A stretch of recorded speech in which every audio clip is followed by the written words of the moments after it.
The devastating earthquake in Nepal wasn't a complete surprise. Seismologists may not have known exactly when this one was coming, but they knew a major quake was expected.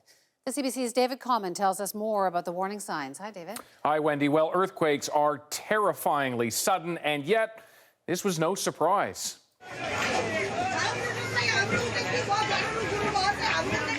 Nepal has long expected this. In fact, it began 25 million years ago. The Indian subcontinent then was an island until it crashed into Asia. That ancient collision continues to this day. It's how the Himalayas were formed and why Kathmandu is now 3 meters further south than it was before the weekend quake. Everything moved. And during a visit of seismologists to Nepal just last week, a warning that this was coming. The number of buildings going out each day in Kathmandu far outstrips the number that can be retrofit. And so it's a kind of losing battle. Nepal has tried to be proactive, reinforcing some hospitals, schools, and bridges. But many of Nepal's buildings, poorly constructed, just crumbled into the streets. Much busier streets than during any previous earthquake because thousands of Nepalese have been leaving farms for the city, making Kathmandu one of the most densely populated cities in the world. But there is an advantage to being at such high risk. Aid agencies expected this too and had supplies already in Nepal, including this emergency pack called ShelterBox. So you've pre-staged several hundred of these already in Nepal. What's in them?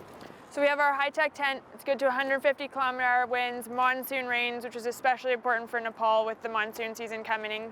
We also provide water filtration, ground sheets, blankets, cook stoves, pots and pans, basically everything a family needs to be self-sufficient after disaster. And how long does it take to set it up?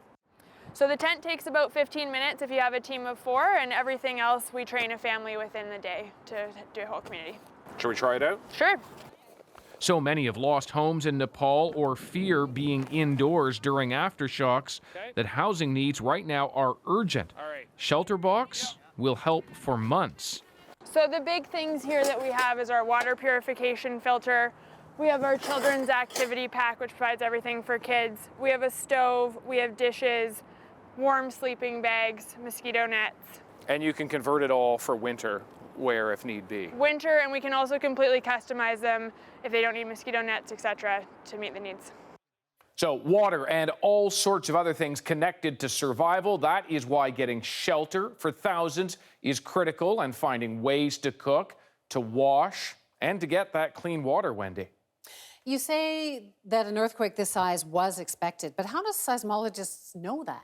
Yeah, it's an interesting science, and some of it's not exact, but they figure about every 75 years, Nepal has what they think of as a major quake. There was a devastating one in 1934, so in a way, yesterday's was slightly overdue. But here's the scary part. It wasn't as big as seismologists had expected, so that one is still coming, though it's been pushed off a little bit now. Thanks so much, David. David Common.